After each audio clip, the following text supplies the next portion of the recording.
and roll. Thanks, Phil.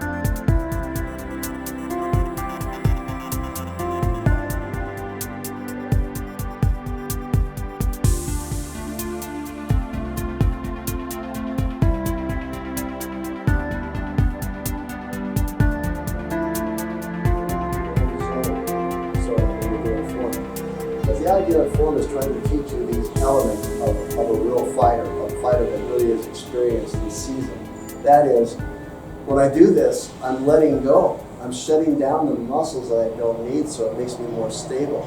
And tension in my body would affect my mind and my feelings and my confidence, because I'm holding muscles nervously. You know, remember the first time you learned how to drive, or the first time you took a driving test? Yeah, you were exhausted when you were done. Your brain's going crazy trying to take the test, and just driving, every muscle in your body's engaged. Now you can, you can talk to somebody in the back seat, in the front seat, listen to music, and watch the scenery all at once, because your subconscious mind knows how to do it. That's why I keep telling you guys, slow down when you're doing form. Relax, get the elbows and the hips heavy, so you're strong in the earth and hard to move. Okay. That's the key for power, and keeping your mind calm, because the body's calm. So it affects the mind affects body affects mind. Okay? All right. Once you do your form and think about those things, don't be keeping up with anything. Be aware of everybody around you, but don't focus on them, focus on you. Father, it's part of training. Teacher, great master, great grandfather, and a great grandfather. I think he accomplished both of those feats, but he was a special person. And I would like to suggest that for those of you who don't know Ted and who are just tagging along with somebody who did, they will spend a lot of time talking your ear off about their memories with Ted and how Ted left such a powerful presence of his energy and his experience and his way in all of us. And I think we're all affected deeply by his passing. I'd like to start by bringing up somebody who knew him before she actually knew him, because she was so little. She was Ted's goddaughter, and Skylar Gage. And Skylar's father was one of Ted's best students. And so I'd like to introduce you to Skylar. We've known Skylar since the day she was born.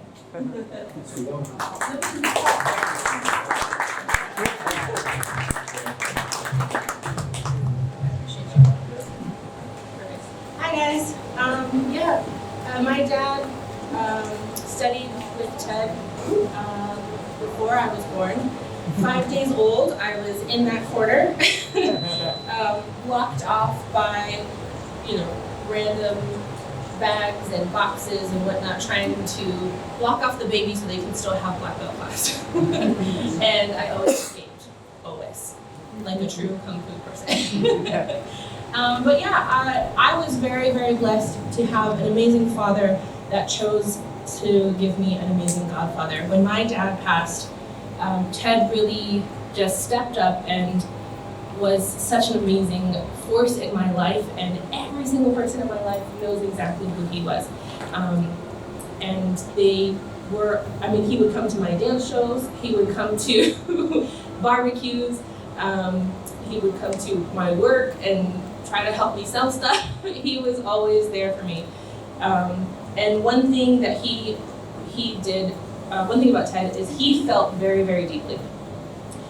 I think that he always had a loss for words in regards to how he knew how to express that to people. He didn't feel that he was very eloquent. I think many of us would say otherwise, but he didn't feel that he was. And that's why he would always bring out the sayings and the quotes and send books and whatnot, because he cared so deeply and he didn't quite think that he had the words to justify those feelings. And something that Ted and I were really great at are being grief partners. We lost a lot of people along the way, and he was just such a great support system. And something that he said at every single funeral and eulogy that he gave, you know, when you get old, that's what happens. That's what he always used to tell me. He's like, you get old and your friends die and you move on and you miss them and you honor them and you keep going. So he was kind of that way, just, well, it is what it is, but we're happy and we move on and we're here together. So something that he used to say, and I actually put it in this little thing for you guys so you can take that home. He would always send this to me when he was hurting or when he knew I was hurting. And he said this a lot, was death leaves a heartache no one can heal, and love leaves a memory no one can steal. So if my tears could build a stairway and memories a lane, I'd walk right up to heaven and bring you home again. Which I thought that was fitting for today, for all of us really missing him and honoring him. So I just thank you so much, everyone, for being here. I know for those of us who are feeling this on a daily basis, it really means a lot to have everyone here. And thank you.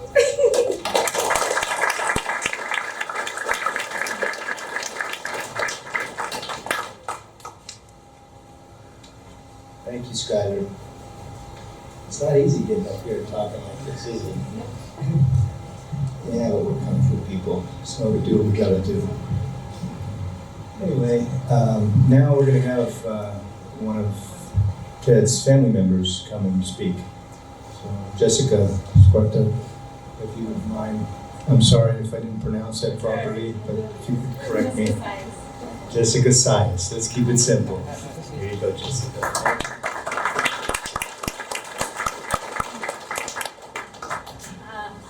Keep doing that. I figured everybody should be short like all you people. Hi everyone. I have a little bit of stage fright, so I'll probably keep this really short, but I just want to thank everybody for coming out here to honor him. I know that he made such a positive impact on everybody's lives. He would always have those little quotes and his cards that he would send when he left me voicemails. I actually tried to find one I wanted to play for you guys today.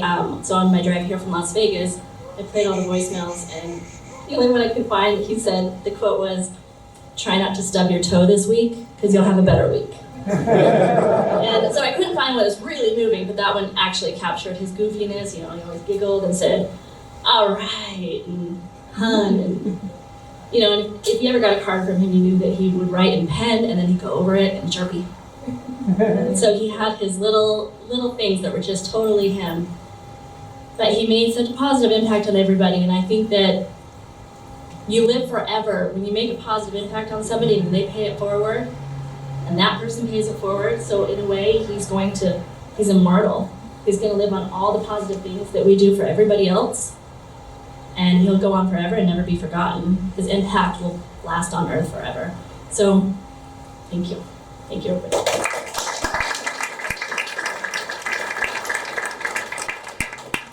Well, Jessica, you know, your father was a great man, but he taught you a lot of lessons, but one lesson he didn't teach you was how to kick. You're supposed to lift your toes, and then you won't have a broken foot. So, okay, it was a stair accident, that's all. Okay, well, he should have taught you how to go downstairs then. Anyway, okay, the next speaker is somebody who I've just gotten to know recently, who I probably haven't run into for over 30 years. You know, Ted had quite a following going back 50 years, and some of you need to kind of acknowledge to some of us who weren't around. I was only 12. I'm only 37 now, so it wasn't that long ago for me. But anyway, no, it's been 45 years since I've known Ted, and I started when I was 12 years old. And there's a few others in here who started before me, but we're going to have one of those. Ted Stickle, would you mind sharing some thoughts from the old days with Ted? Some of the great adventures and I think I'll just introduce him and let him tell you the rest, because boy, he's got stories about Ted that we'd all love to hear.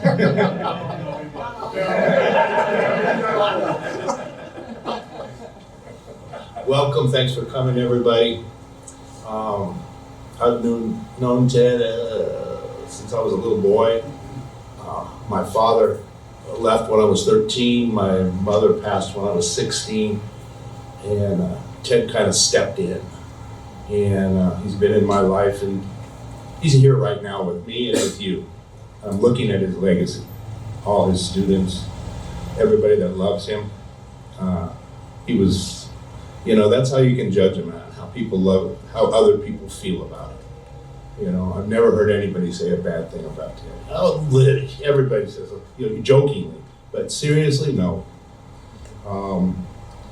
I got my black belt from him in 1974 when I was 18 years old. I'm 67 now. Still teaching martial arts. Right now I have a jiu-jitsu school, but I also teach kung fu, mix it with my jiu-jitsu, and I always give Ted credit, Jim credit. A lot of people that have in this room have helped me grow as a martial artist, as a person. There's not a lot. If the people that knew Ted, there's not a lot I can tell you, because he always had a smile for everybody. His hand would always come out. I never heard him complain, and he was just always there for anybody that needed him. And that's a sign of a great man, a good person. It's going to be truly missed. I traveled all over the world with Ted: Thailand, Hong Kong, Taiwan, Mexico, Alaska. I'm forgetting a bunch of places. And it was always revolved around martial arts, which was our love, still is. And like I said, I'm teaching in Texas now, but I had to be here for today. There was no way I was missing it. So I jumped on a plane, and so good to see so many of my old friends. And I feel right at home here. I've slept on this floor many times. And all the different academies. I met Ted at Frank Woolsey's school, and you have to be an old timer to know who Frank Woolsey was. And Ted was teaching for Frank Woolsey, and then he moved on to train directly with Jimmy. And of course I went with him. I was just I think I was 13 or 14, and Ted was telling me things that no one had ever told me. And Ted was fit. You guys know Ted was just a tremendous athlete. And I'd look at him and he'd say, "Have you ever tried fasting?" And I'm looking at him like, "Are you nuts?" Back then, nobody fasted. You fasted it for church. That was it. And he taught me about herbs, about all the different Chinese herbs and the American herbs. He taught me about health. Taught me, hey, drive by the junk food. Don't eat the junk food. Eat healthy. Why are you sabotaging your workout? You come here and work out hard, eat good. I mean, all these things that have altered my life completely.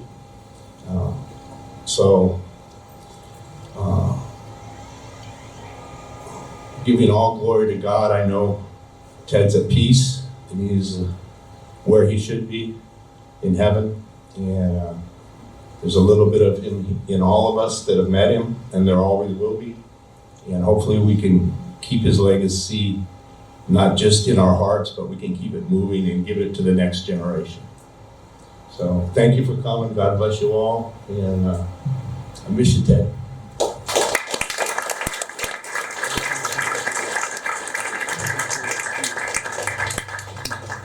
I guess he's going to save those stories for the one-on-ones, so you might want to corner him or somebody who looks about his age. And there's some real funny ones that I've been hearing lately, that's for sure. I thought it'd be interesting just to open it up a little bit to the audience. And I thought, just let you all suggest, maybe by one word, because we don't have enough time for everybody, but just, anybody want to throw out a word that you think describe Ted in a word? Garlic.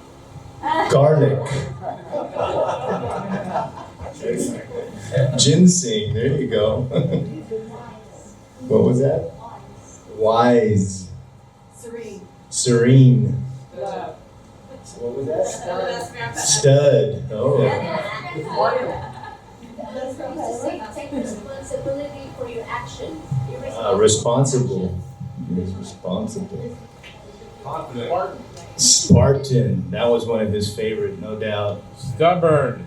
Stubborn. Best friend. Forever. I forgot to add that forever part. Excuse me. Best grandpa ever. Best grandpa. Oh, best grandpa ever. I heard it totally wrong. Excuse me. Best grandpa ever. Anybody else? Smiling. What was that? Smiling. Smiling. He was always smiling. That's true. Very interesting. You know, that's the picture I remember him most was smiling. Anybody else? Sifu. Sifu. Master. What was that? Ribs? Ripped. Oh, okay.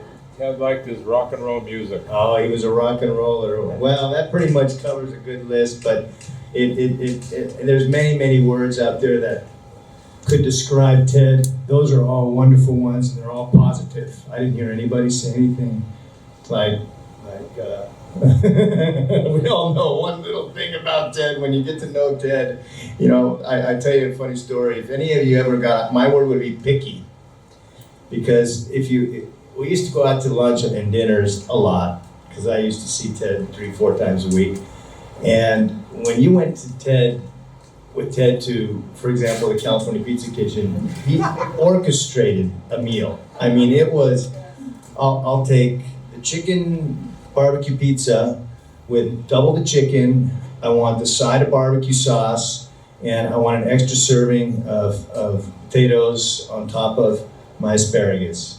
And the waiter would write all that down, and you know, they have computers now, they couldn't even get it all. It was like ridiculous. But they would come back 4 times, and Ted had all this stuff arranged, extra marinara sauce, whatever it was, that's just perfect. But that was Ted. He ate. He was a gourmet. He ate. He loved to eat, and he always ate well, and he taught me to eat well, and that's why I think a lot of us learn good lessons from Ted on how to live, how to eat, how to be better people. But anyway, I want to introduce one more person today. This student came in Ted's later life. I would describe Ted as having 3 or 4 phases in his life. His first early phase, going back to the 60s and maybe in the 70s. And then when I met him in the mid-70s, I was probably part of the second wave. And then there was a third wave all through the 90s and 2000s. And then we have the most recent wave in the last 10, 15 years. And Phil Verdicus, pardon me if I didn't pronounce that right, Phil, but the Greek, Dr. Phil, how about that? Dr. Phil, he was Ted's best student in this most recent period and spent a lot of time with Ted and had a lot of privates with Ted, and so he has a lot of experience. And I'd like to have him come up and share some words and thoughts about his experience with Ted. So Phil, if you wouldn't mind, and please don't beat me up for butchering your name. Your last name.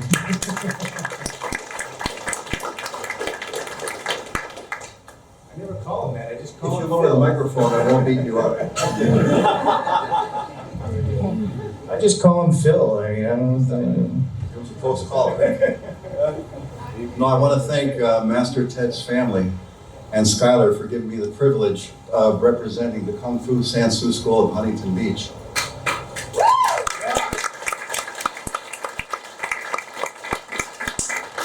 So what I'm about to share with you represents the sentiments of all of our students. And it represents everything that Master Ted meant to us. How do I start other than saying that each and every one of us that trained with Master Ted just feel fantastically privileged and fantastically blessed to have been a part of Master Ted's life and to have benefited from his teaching and his training and his mentorship. Master Ted meant so much more to us than just a great Kung Fu teacher, which he was. He helped each of us explore our potential, like he used to say. And he helped each of us go far beyond the potential that we thought we had and to achieve things, not just in our Kung Fu life, but in our personal life. Master Ted had a lot to do with helping us improve our character, strength of character, with helping us understand that adversity was the way to growth, and then helping us all to adopt this idea that the real reason why we're at the studio and the real reason why we're given this life is to help each other out. He'd say we're all here connected in many different ways, and very different spiritual levels and physical levels, and we're here to help each other. As far as absorbing the blows of life, he'd say, I taught you all how to absorb blows when you're training to be stronger, better Kung Fu fighters. And he gave us the wisdom and perspective to be able to absorb the blows of life. When somebody was having a bad night at the studio where nothing was working and everything we felt we were doing was wrong and we just had a really bad workout, we'd come off the mats, or I'd come off the mat and I'd be shaking my head, and he'd say, you know what? He'd say, this is good. This is good that you had a really rough night, because it should be instructing you that you should embrace your weaknesses. You should embrace your weaknesses, figure out what it is that you want to come back and work on and get stronger. He said it takes strength of character to understand that you have weaknesses, but that's a signal for you to work even harder. He would also talk about that in the context of some of the struggles that I've had, where I literally had to rebuild my life from scratch. I had to start over 11 years ago with nothing. I'd lost everything that a man could possibly lose, except his life. And Master Ted would say to me, he'd say, do you understand what it was that you did to contribute to this situation? And I'd say, yes, of course, I understand. And he said, so you're not that person anymore. You're not going to do it. You're going to do things differently now. And he said, give yourself a break. And this was one of his metaphors that really just pierced my heart. It just went right to my core. And it helped me understand what he was trying to say, the truth behind what he was saying. And he said that there are periods in life where you're like a boat. You've got to take that boat out of the water into dry dock, and you've got to scrape off the barnacles and scrape off everything else that is impeding your progress in life. And then when you're ready, you put the boat back in the water and you continue on your journey. And he said, that's the phase you're going through now. He said, the phase you're going through now is you're in dry dock, you're figuring out what you need to do differently and better, and you're doing just great. And he said, everything you're doing now is going to culminate in you having a better life. And I'm shaking because I'm so nervous. He said, everything you're doing now is going to culminate in you having the best life that you've ever had because of the work you're putting into it. He also taught us to be good friends to one another. Master Ted was generous beyond belief. Master Ted was giving. He was patient. He had the patience of a saint. And he would help each and every one of us in very particular ways. He would understand what each student needed, and he would tailor his approach. And in order to pay full tribute to Master Ted, I also have to recognize all of the people in this room, my friends that helped get me to where I am today. Just the patience and the expertise and the help that I got from the friends. There was a point I came into the studio where I didn't know the difference between a wrist lock and a wrist watch. And there were just, and you all know who you are in this room that helped me get to where I am today. So that reflected the generosity and the love and the patience that Master Ted brought. He attracted a very unique and special group of people who understood that yes, they were here to train and to learn how to fight and protect themselves, but there was a greater good where everybody took care of, and to this day, everybody still takes care of everybody. Everybody has each other's backs, and everybody instinctively and spontaneously goes out of their way to help the other person. So to me, that's quite a remarkable legacy that Master Ted created.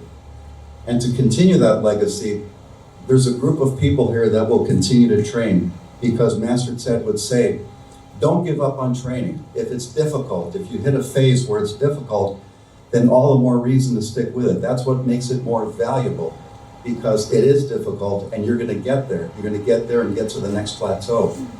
So we're going to continue in this legacy. We're going to continue with the studio, and we're not going to give up on each other, and we're certainly not going to give up on ourselves. So again, thank you to Master Ted's family and to Skylar. And again, just how fantastically privileged and blessed we all were and still are to have this studio and to have had this remarkable man in our lives. Thank you.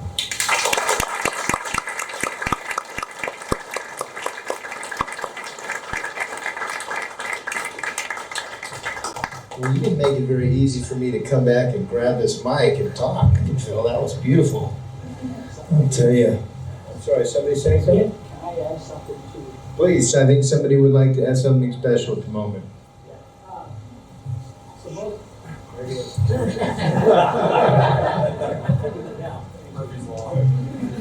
yeah, so most of you don't know me. A few of you do. I recognize some faces. I haven't been around much lately. I moved a couple hours away. But I've always loved coming down here. Now, the reason I'm up here, not just to tell you that, but it goes back way farther than that. Master Ted's legacy, it's fascinating because I didn't know it until I'd already been training here, that I trained with Skylar's dad and out in Moreno Valley. So next door to my mom, her neighbor, and Tracy trained in the garage. I'm like, what is this? I love this. So I got involved with them. And I took about 10 years off, went and got a black belt in another art, missed Sansu, came back about 2013-ish, 2014, and started training here. And, so I really have always appreciated Ted because I felt like family, even though I wasn't that close to him particularly, I didn't spend a lot of time with him. He always treated me well, welcomed me with open arms. Like in most styles, most places you go, you come in as a black belt from another art, and doing that to you. And it wasn't like that with Ted and the students. I've gotten to know a few of you over the years and just thoroughly enjoyed it. So that legacy, it's important because his legacy is much deeper, much farther reaching than we realize. It's not just here. It started a long time ago. And it didn't bring me here from the sense I had no idea. I didn't find out until after I was already training here at Skylar. Oh, I trained with her dad. Wow. That's pretty impressive. So it's just wonderful to see the amount of people here. And so thank you for letting me play in.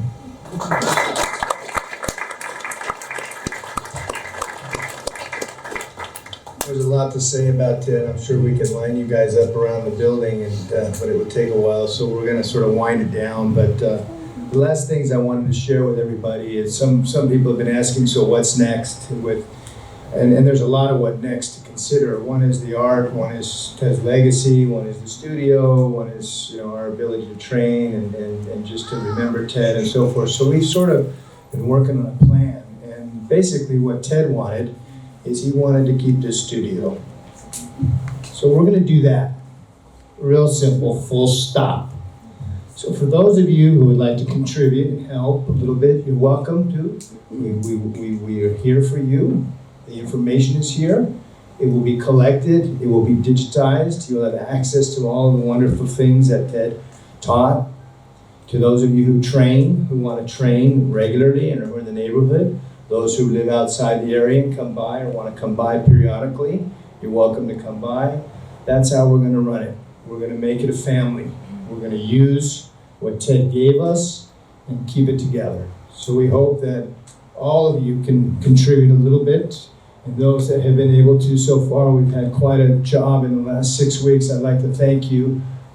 Ted's family, of course, Jessica and Rhonda. I'd like to thank Skylar. I'd like to thank Terrence. I'd like to thank Bruce. Some of you don't know these people, but most of us do. There's a few. Tim Cartmel, I'd like to thank you. You taught Ted a lot. We've all benefited from your experience and your adventures overseas. I know I'm going to be forgetting some people. Please forgive me, you all. But we're going to kind of wind it down. So at this point, please enjoy yourselves. Enjoy the studio. Look around. And hopefully, nights and times that we're open.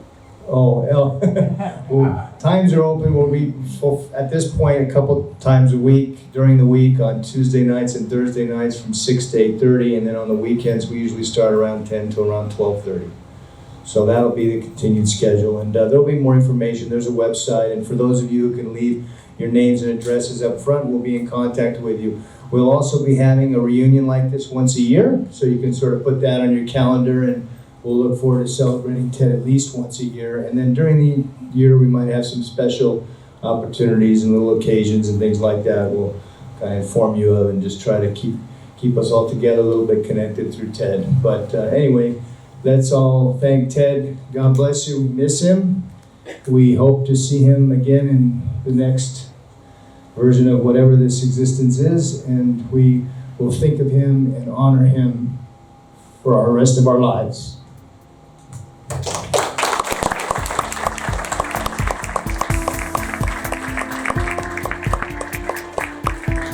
Time to eat.